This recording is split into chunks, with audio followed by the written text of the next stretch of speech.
Labas rytas, 9:00.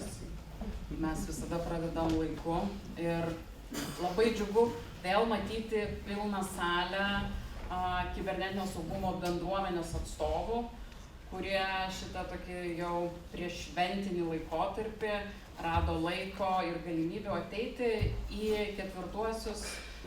NKS kibernetinio saugumo pusryčius. Jiems mes paruošėme temą apie naujasias NKS paslaugas ir tai yra grėsmių paieška. Ir dabar sveikinimo žodį ir trumpai pristatyti temą kviečiu NKS regioninio kibernetinės gynybos centro direktorė Inga Žukauskienė. Labas rytas. Be galo gera jūs čia matyti NKS pusryčiuose. Kaip Rūta pristatė, šiandien dieną skiriame kibernetinių grėsmių žvalgybai, kibernetinių grėsmių analizai, paieškai. Ir tam mums labai svarbu yra kuo kokybiškiau teikti savo paslaugas jum, o tam mums reikia dviejų dalykų iš jūsų. Tai pirmiausia, suprasti jūsų poreikius, kuo geriau suprasti, ko jums reikia iš mūsų, ir kai jau gaunat paslaugas, gauti grįžtamąjį ryšį. Taip pat kartu šiandien kviesime jungtis į kibernetinio saugumo informacinį tinklą, kuris jau dabar yra ir ateityje bus pagrindinė platforma, per kurią mes bendrausime. Šiandien mano kolegos, komanda, kurią be galo didžiuojasi, pristatys tai, ką mes jau nuveikėm. Geistautas, kurio komanda veikia jau daugiau negu 3 metus, tarptautinė komanda papasakos apie tai, ką nuveikė, kas planuojama ateityje, bet prieš tai mes norime jums pristatyti tai, ką darėme pastaruosius pusę metų, kaip auginome grėsmių pajėgumą, ir Linas papasakos apie tai, kokias paslaugas jau dabar teikiame, ką planuojame ateityje. Iš Lino prezentacijos man labiausiai įstrigo žodis nepanikuokite, tada ir grįžtamasis ryšys žymiai kokybiškesnis gaunasi. Danielius papasakos apie labai daug ką, bet šalia to, sakyčiau, daugiausia resursų reikalaujančią paslaugą, tai yra aktyvią kibernetinių grėsmių paiešką. Ir aš tikiuosi, kad šis susitikimas padės mums geriau suprasti vieniem kitus, susikalbėti. Ir po metų, arba galbūt anksčiau, galėsim vėl susitikti ir aptarti, kas veikia, ką galbūt reikėtų patobulinti ir ką norėtumėm padaryti dar ateityje. O aš nebūčiau jeigu nepasakyčiau, kad labai didžiuojasi ir mūsų komandos merginomis, Birutė, Brigita, Marija, Evelina ir Saulė, kurios yra kibernetinių grėsmių žvalgybos analitikės ir kurios daro tikrai labai svarbų darbą taip pat. Tai ačiū, linkiu sėkmingo dialogo šiandieną ir ką startuojam. Ačiū, Inga. Šį kartą apie grėsmes dar pasakoja vyriškoji analitikų pusė, bet po metų Inga mes pažadam, kad į pristatytojų taip pat įtrauksime ir merginas. Taigi, kaip Inga sakė, bendradarbiavimui reikia 2 dalykų. Viena, kad jūs žinotumėt, ką mes darome, o mums svarbu žinoti, kaip jūs tai vertinat, ar tai jums neša naudą ir kaip mes galėtume patobulinti savo teikiamas paslaugas.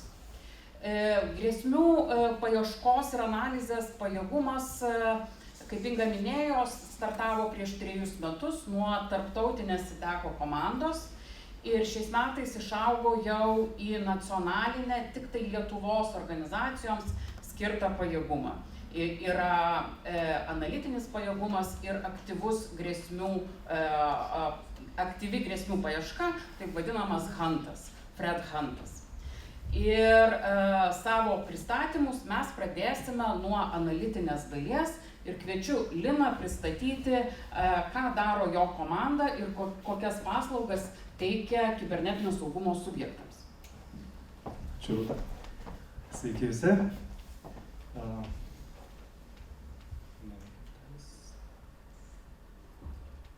Taip, aš esu Linas.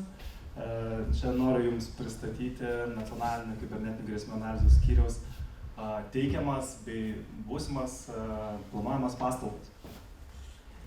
Tai šiai dienai viena iš tų tokių turbūt jau teikiamų geriausiai pasistumėtų per tuos 6 mėnesius skyrius įsikūrė, buvo surinktas prieš 6 mėnesius tiktais. Tai informavimas apie nutekėjusius prisijungimo duomenis, galbūt ir iš čia esančių jau yra sulaukę mūsų pranešimų, žinučių, laiškų apie nutekėjusius duomenis. Tai šitą temą truputėlį daugiau paliesim. Taip pat apie šiuo metu teikiamas vidiniams NKSC skyriams, padaliniams paslaugas, bet taip pat planuojamas ateityje teikti ir subjektus. Taigi, kokios šiandieninės yra realios? Hakeriai nebesilaužia, jie tiesiog prisijungia ir apie tai kalba pasaulis. Pradžioje norėčiau truputėlį papasakoti apie tai, kaip nuteka duomenis, kaip mes juos gauname, kaip reaguoja subjektai, kaip reikėtų reaguoti. Tai kaipgi nuteka duomenis? Na, tai žinoma, socialinės inžinerijos atakos, tai yra phishing laiškai, melagingi skambučiai, netikros svetainės, kenkėjiškas kodas, infostyleriai dabar on top yra, kurie iš vartotojų brauzerių arba naršyklių, interneto naršyklių pasiema slaptažodžius. Taip pat pasinaudojant trečiosiomis šalimis, tai turbūt visiems gerai žinomi atvejai Filma.in, CTB. Taip, duomenys buvo nutekinti, visos duomenų bazės, jos būna užšifruotos, bet jeigu šifras yra pakankamai silpnas, kaip, tarkim, ten užiešuoti slaptažodžiai SHA-1, MD5, algoritmais jie pakankamai nesunkiai yra dabar atstatomi, ten pasinaudojant Rainbow Tables atakoms ir panašiai. Iš kur NKSC sužino apie nutekėjusius duomenis? Na, tai visų pirma, mes perkam specializuotas nutekėjusių duomenų bazės, taip pat turim Intel platformas, tiek mokamas, tiek nemokamas. Ieškom dark webe, taip pat tam tikrose kanaluose socialinių tinklų ir forumų. Bei gaunam informaciją iš institucijų valstybės, Lietuvos valstybės bei užsienio partnerių. Taip pat čia dar nepaminėta, bet noriu pasidžiaugti, kad informaciją gaunam ir pagal atsakingą atskleidimą iš pilietiškų Lietuvos žmonių. Tai prašom ir toliau pranešinėti mums, jeigu turit kažkokios informacijos. NKSC netikrina, galbūt daugiau, kad NKSC neturi informacijos. Čia vėlgi iš to, ką mes per pusę metų patyrėm, ką mes išgirdom iš jūsų, iš subjektų, tai mes netikrinam, ar prisijungimas veikia. Tai mes siunčiam vartotojo vardą, slaptažodį, bet mes nebandom prisijungti. Na, tai truputėlį būtų illegal. Taip pat mes nežinome, kada buvo duomenys nutekinti ir kur jie buvo po nutekinimo patalpinti. Dažnai dar gaunam laiškus, kur sakoma, ne, šitas vartotojas ir pusę metų nedirba, arba šitas resursas pusę metų jau išjungtas. Viskas tvarkoj, pasitikrinkit, sužinokit, kokias grėsmės galėjo būti susijęs su tuo nutekėjimu ir panašiai, bet mes vėlgi nežinom ir netikrinam šitos informacijos. Ką dar svarbu paminėti apie nutekėjusius duomenis pranešama tik duomenų valdytojui. Jeigu kažkas nori sužinoti apie kitų institucijų, įmonių ir panašiai nutekėjusius duomenis, tikrai to neteiksime. Ir dar mes neteikime pilno slaptažodžio, tai yra nenutekinam jau nutekėjusių duomenų toliau. Tai dėl to mes, toks yra žodis angliškai truncate, tai mes slepiam dalį slaptažodžio, tai vėlgi viso netiduodam. Per pusę metų identifikuotos problemas. Paprastai subjektai nelabai žino, ką reikia daryti, gavus pranešimą. Bijom atidaryti netgi NKSC laiškus. Buvo atvejų tokių, kad skambina, prašo atsiųsti nutekėjusius duomenis, mes sakom, mes jau 3 kartus siuntėm. Ir tie laiškai buvo administratoriaus kaip spamas, kaip padėti į šoną, netidaryti, bijoma buvo. Nereaguojama. Yra atvejų, kai siunčiam 1, 2, 3 laišką, 4 jau nebenueina, grįžta atgal, patekam į spamą. Kas dar? Tikimasi, kad NKS išspręs incidentą už subjektą. Tai, na, dėja ne, subjektas pats turi spręsti incidentus, NKS gali tik tais padėti. Nesugeba įvertinti situacijos, jos sunkumo ir panašiai. Ir pakankamai svarbus neskaitoma, kas yra parašyta laiške. Taigi, ką daryti gavus pranešimą apie nutekėjusius duomenis? Tai kaip jau Inga minėjo, kad jai labiausiai patiko tas pirmas - nepanikuoti. Iš tikrųjų, tai yra blogiausias dalykas, kas gali būti. Dar kartą atidžiai perskaityti laišką, rekomendacijas ir tuomet įvertinti duomenų aktualumą. Mes, kai siunčiam slaptažodį ir username, mes taip pat įdedam ir patį linką, kur buvo jungiamas. Tikrai būna, pasitaiko, kad tas linkas, niekada nėra buvęs gyvas. Tokio tiesiog nebuvo, niekada. Mes gavom informaciją, mes su jumis pasidalinom, mes vėl, kaip ir pasikartosiu, netikrinom jos. Tai tiesiog reikėtų pasitikrinti, ar tas tikrai resursas yra gyvas, ar jis buvo gyvas, ar yra gyvas. Taip pat dėl vartotojo irgi. Ar yra toks vartotojas, ar buvo toks vartotojas. Jeigu tokio vartotojo nei buvo, nei yra, turbūt ir tos grėsmės kaip ir nebėra. Įvertinti mastą ir svarbą.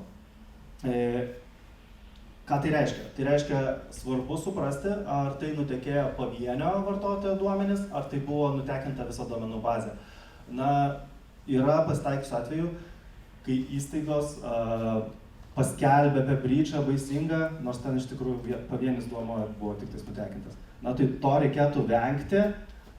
Jeigu galvojate jau kažkokią žinutę pasauliui paskleisti, kad kažką pasikeiskis slaptažodžius ir panašiai, pasikonsultuokit su NKS. Išsiaiškinti duomenų nutekėjimo aplinkybės. Atsiprašau, ar tai buvo privilegijuotas vartotojas ar ne, tai vėlgi svarbu. Ar nutekinti duomenys yra administratoriaus, kuris gali tikrai daug dalykų padaryti, ar tai buvo tiesiog paprasto vartotojo duomenys nutekinti. Tai irgi turi reikšmę didelę. Išsiaiškinti nutekėjusių duomenų aplinkybės. Ar tai įvyko dėl nekontroliuojamų renginių, ta prasme vartotojų asmeninių renginių, vėlgi ką jūs galėtumėt padaryti, kad tas nepasikartotų ateityje. Galbūt buvo pažeistos saugos politikos. Kaip pavyzdys galėtų būti darbinis paštas buvo naudojamas jungiantis prie Filma.in, nežinau, tokių, kur kaip ir neturėtų būti, tai vėlgi reikėtų pasižiūrėti, ar darbuotojai laikosi tų politikų. Galbūt politikų nėra, jas reikėtų gal sukurti. Taip pat atkreipdėmėsi, prie kokių dar resursų buvo jungiasi tuo pačiu įrenginiu, iš kurio nutekėjo duomenys, nes matomai galbūt ir kitos paskyros galėjo nutekėti taip pat. Ir įspėti arba pačiam pakeisti, jeigu turi galimybę vartotojas slaptažodį inicijuoti slaptažodžio keitimą. Dar ką buvau pamiršęs paminėti, tai gaunam laiškus, kad su prašymu siųsti nutekėjusius duomenis kitam gavėjui, tai yra pakeisti. Tai kibernetinio saugumo informacinės sistemos naudotojai tą gali padaryti patys. Prisijungia prie nurodyto asmens, uždėti tagą, nutekinti duomenys. Kas dar nėra, čia dauguma taip dar pas mus nėra visi vartotojai KSIS-e. Mano duomenimis, jie turėtų atsidurti visi iki balandžio 17 dienos. Gausit pakvietimus, kas nėra dar gavę, tada prisijungsit. Ir vėlgi ten sukelsit daug duomenų reikės sukelti. Tai iš esmės nuo to, kaip jūs atsakingai pažiūrėsite tą darbą, priklausys tai, kokią paslaugą gausit iš mūsų. Ar jūs ten nurodysit visus domenus, kuriuos turit, mes galėsim juos saugot, ar jūs nurodysit IP rėžius, mes galėsim juos prižiūrėti. Taip pat nurodysit, kas už ką atsakingas, tai tie žmonės ir gaus pranešimus. Taigi, Kaipgi vyksta tas procesas nutekintų duomenų. Tai mes vykdome aktyvią paiešką tose duomenų bazėse, šaltiniuose ir panašiai, kurias minėjau prieš tai. Paieška vykdoma pagal domeną. Kaip pavyzdys nksc.lt. Tai reiškia, kad visi subdomenai prieš tai po šito domenu taip pat yra ieškomi duomenų bazėse. Kaip pavyzdys galėtų būti mokymai.nksc.lt irgi patektų ir mes šitų duomenų nutekėjimų irgi ieškotume. Ką dar mes ieškome, tai elektroniniu paštu. Tarkim, kaip pavyzdys būtų linas.paukštė@nksc.lt. Jeigu Linas, jeigu aš kažkur tai užsiregistruočiau per kažkokios tai, nežinau, svetainės ir panašiai, ir jos duomenys nutekėtų, mano taip pat, mes irgi gautumėm tą informaciją, galbūt, ir praneštumėm šiuo atveju NKSC. Taigi, aktyviai ieškom duomenis, tuomet gautus duomenis apdorojame. Kai mes gaunam duomenis, tai šiukšlynas būna baisingas. 1000 eilučių, tai automatizuotomis priemonės, mes išvalom tos duomenis, deduplikuojam, labai daug duplikatų būna. Tuomet palyginimas. Ką tai reiškia? Tai yra, mes lyginam duomenis su jau išsiųstais jums. Reiškia, mes nesiūsim antrą kartą apie tą patį duomenų nutekėjimą. Jeigu jau siuntėm, kad Petras ir slaptažodis labas 123 ir pasikartos tas slaptažodis tam pačiam resurse, mes jo daugiau nebesiūsim. Vėlgi, dalinis slaptažodžio slėpimas ir laiškų išsiuntimas subjektas. Šiai dienai dėja rankiniu būdu negalime apimti visų subjektų ir tikrinam pagal naują KSI tik tais esminius ir tai tik tais tuos, apie kuriuos turime informaciją. Ateičiai planuojam visiškai automatizuotą procesą. Iš tiesų jau šiai dienai mes testuojam jį ir kai kurie iš jūsų jau esat tam teste. Šiai dienai yra 10 organizacijų, su kurio mes testuojam ir kuo tai keičiasi. Tai iš esmės, kai automatizuotas procesas bus įgyvendintas, tai visi subjektai gaus mūsų paslaugą apskritai. Tuomet dar kas, duomenų įkelimas bus į XIS-ą. Tai yra, mes nebesiūsime laiškais tų nutekintų duomenų, mes įdėsim į XIS-ą ir siūsime pranešimą vartotojui, prisijung, pasižiūrėk, pas tave yra nutekintų duomenų. Kas dar atsiras? Atsiras akis. Tai yra, mes galėsim stebėti, ar subjektai atsisiunčia tą failą. Tai yra, jau mes galėsim truputėlį kontroliuoti jūs, kaip jūs irgi žiūrit, taip mes teikiam paslaugą, nemokamai, visiškai nemokamai, bet būkit mieli, pasinaudokit jį. Tai tokia žinutė. Toliau, čia jau ateities būtų paslaugos, šiai dienai mes teikiam, kaip jau minėjau, tik tais NKSC vidiniams padaliniams. Pagalba kibernetinių incidentų metu. Ši paslauga greičiausiai bus sektoriniams stokams. Ir vėlgi, visapusiška informacija, pagalba įvykus incidentui. IP, domenai, hashai, kiti indikatoriai, praturtinimas jų, kontekstinės informacijos teikimas, informacija iš Intel platformų, dark web, SOS tinklų, kas žinoma, galbūt panašios atakos vyksta ir panašiai. Informavimas apie aktualias grėsmės. Tai informavimas apie planuojamas arba vykdomas phishing atakas. Mes XIS-e, jeigu turėsim jūsų domenus, mes galėsim žiūrėti, ar kažkokių tai panašių neatsirado ir jūs apie tai informuoti. Galbūt vyksta kažkokios kompanijos per visą Lietuvą su kažkokiais tai unikaliais, prieš tai nematytais indikatoriais, tai vėlgi apie tai jūs informuosim. Kitus suinteresuotų šalių informavimas apie grėsmes susijusias su vykstančiomis kibernetinės atakomis. Čia kaip pavyzdys galėtų būti kažkoks unikalus naujas DDoS-as prieš kažkokį, tarkim, interneto providerį. Tai vėlgi mes paimsim, nuasmeninsim ir pranešim kitiem Lietuvos interneto provideriam, galbūt nežinau kam dar, bankam turbūt, kurie irgi dažnai tampa taikiniais DDoS'o. Ir pranešim, kad štai vyksta tokia ataka, toks unikalumas, kaip jūs esate pasiruošę atlaikyti tokią ataką. Bei Intel informacijos subjektams apie aktualias tekste grėsmes. Ką tai reiškia? Vėlgi, šitą informaciją mes galim teikti tik tais tuomet, jeigu mes turim jūsų techninės programinės įrangos sąrašą. Ir KSIS šiuo metu nėra, bet turėtų atsirasti laukeliai, kur jūs galėtumėt surašyti savo turimą techninę programinę įrangą, mes ją galėtumėm stebėti, ne tik mūsų skyrius, pažeidžiamumų skyrius taip pat. Jeigu atsiranda kažkokie nauji Zero Day pažeidžiamumai, jie matytų ir galėtų jums iš karto informuoti, kad štai jūs turite tokią programinę įrangą, yra kritinis pažeidžiamumas, lopykitės. Lygiai tas pats mes. Galbūt ir senas pažeidžiamumas, arba tiesiog APT kažkokia dabar šiai dienai aktyviai tai išnaudoja, irgi mes apie tai informuotume. Tik tais tuo atveju, jeigu jūs pasakysit, kokią techninę programinę įrangą turite. Ir trečiųjų šalių keliamas grėsmės. Vėlgi, čia kalbant apie supply chain atakas ir ši paslauga taip pat būtų teigiama tik tais tiems subjektams, kurie KSIS sistemoje parašytų savo trečiasias šalis, kurios juos aptarnauja. Tai tuomet mes galėtumėm nuolat stebėti, ar jie nepateko į kažkokias incidentus, ar nebuvo nulaužti, ar nebuvo nutekėję jų duomenys.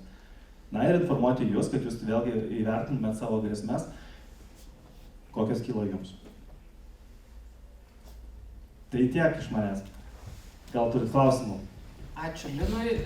Aš turiu vieną klausimą. Taip. Iš tikrųjų turiu du klausimus. Vienas klausimas, kita situacija. Iš tikrųjų labai įdomu, kodėl NKSC patys nebando pažiūrėti tos grėsmės. Ar tai yra bdaro dalykai, ar tai yra kažkokios kitos priežastys ir kiti teisės aktai. Nes turiu kitą situaciją, kur, sakykime, įstaiga X gauna laišką iš jūsų, kad yra nutekinti duomenys. Duomenų bazės Darknete. Ir po kažkiek tai laiko jinai susitvarko tos duomenys. Ir tikrai susitvarko, padaro, ta prasme, viską atrodo, kad nuo jų kas priklauso ir gauna iš jūsų vėl tokį patį laišką, kad tie duomenys yra nutekinti. Kaip įmonei žinot, ar tai yra pakartojimas jūsų laiškas, nes jūs sakot, kad čia jūs antrą kartą to paties neskelbėt, bet projekto valdytojai sako, kad tai buvo tas pats laiškas ir tas pats duomenų nutekinimas. Tai vat tie du klausimai yra aktualūs šiai dienai man pačiam. Gerai, ačiū labai už klausimus. Dėl pirmos dalies, kodėl mes netikrinam, nesu teisininkas, būsiu atviras, bet mano supratimu tai būtų, neteisėta veikla. Nežinau, bent jau kibernetinės NKSC teisės aktuose neturi tokių įgaliojimų, mano supratimu. Gal aš klystu, jeigu klystu, tai gal pataisys teisininkai. Kitas dalykas, realiai mes neturėtumėm turbūt ir techninių galimybių rankoms to padaryti. Automatizuotą kažkokį sprendimą daryti, taip, galbūt yra antras faktorius įdėtas. Tai vėlgi tai nereiškia, kad to antro faktorius negalima apeiti. Kitas dalykas, tai nereiškia, kad tas slaptažodis negali būti panaudotas kitoj sistemai, vartotojai mėgsta naudoti slaptažodžius tos skirtingose sistemose, ne? Ir dabar dėl to, kad jūs gavot pakartotinį laišką, taip, galėjo tai įvykti dėl ko. Todėl, kad, kaip jau minėjau, mūsų skyrius įsikūrė prieš 6 mėnesius, ne? Ir prieš tai tokią paslaugą, turbūt, nežinau, ar tai paslauga buvo, karts nuo karto siųsdavo kiti mūsų kolegos iš kitų padalinių, bet tai nebuvo jų pagrindinis darbas. Ir dėja mes tos informacijos, kam jie siuntė ir ką siuntė, neturėjom. Dėl to mes šiai dienai atsiunčiam jum, sakom, kad tai yra taip, bet jau dabar tikrai saugom ir antrą kartą nesiūsim. Ar atsakiau klausimą? Supratau, nes iš karto baimė yra, ką tik pasitvarkėm ir vėl iš karto kitas laiškas. Galvoja, ar čia yra kažkas tai daug giliau pas mus problematiška kažkas tai, kad nuteka pastoviai, ar čia iš tikrųjų buvo pakartoti. Dar vienas variantas galėtų būti, kadangi mes trankeitinam passwordą, vartotojai keičia, kaip keičia slaptažodžius, mes žinom kaip. Petras 123, gerai nutekėjo. Petras 1, 2, 3, 4. Petras lieka vis tiek, jeigu mes jums atsiunčiam, jūs man vėl tą patį atsiuntėte. Jeigu mes jums atsiuntėm antrą kartą, tai turbūt įsivertinkite, pasakykit, kad Petras pasikeis su slaptažodį kažkokį sunkesnį truputį. Kolegos, dar keletą minučių, kai galite paklausti Lino. Taip, prašom. Jūs, kai teikiate informaciją apie nutekintus duomenis, gal galite palikti kažką tai tokio šaltinį, iš kur buvo nutekinta ir datas, kada ten yra. Ne visada ten datos atsiranda, bet tokia informacija tam, kad būtų galima sulyginti šiek tiek analizę, pasidaryti, kas kur kaip vyko, nes dažniausiai tai būna praeities informacija, bet reikėtų tai pasverti. Kaip ir minėjau, tai ir mes informaciją dažnai gaunam iš specifikuotų duomenų bazių, ne? Ir ten jie būna patalpinti, yra kažkokie tai, duomenų bazės pavadinimas galbūt. Kada jie buvo patalpinti, aš nežinau, mano supratimu, tą informaciją jūs tiesiog, klaidintų. Jūs prie kažko bandytumėt kabintis, kas nėra tiesa. Ir tai tiesiog trukdytų labiau negu padėtų. Bet nežinau, galim bandyti galvoti apie tai. Mes tiesiog susilygintume su kitom duomenų bazėm, pasidarytumėm analizę. Tai būtų tiesiog papildoma informacija, jinai viduje pasiverti. Gerai, mes pagalvosime apie tai. Dar klausimų? Aš vieną turiu, šiaip labai gerą iniciatyvą ir manau visai gerai industrijai. Aš gal tokį labai praktinį klausimą. Girdėjau, kad turite ir mokomus kažkokius įrankius, ar ne? Ir mes kaip organizacija, tarkim, irgi svarstam galimus įrankius, tai iš tokio buitinio paprasto praktiškumo, kad nesidubliuoti. Ar galėtumėt pasidalinti, kokius jūs mokomus įrankius turit, kad patys galėtumėm atsižvelgti, kad galbūt šitą informaciją iš visų gas? Deja, ne. Yra viešieji pirkimai, kai kurios mes įrankius perkam per viešuosius pirkimus, ten galite rasti informaciją. Kolegos, paskutinis klausimas Linui. Rankų nematau, tai Linas bus iki renginio galo ir pasibaigus renginiui prie kavos ir sumuštinių jį rasite. Tai jeigu turėsite dar klausimų, užduokite jam tiesiogiai arba pasiūlymų, kaip šitą dalinimosi apie lygus paslaugą padaryti kokybiškesnę ir jums naudingesnę. Tai aplodismentai Linui, ačiū.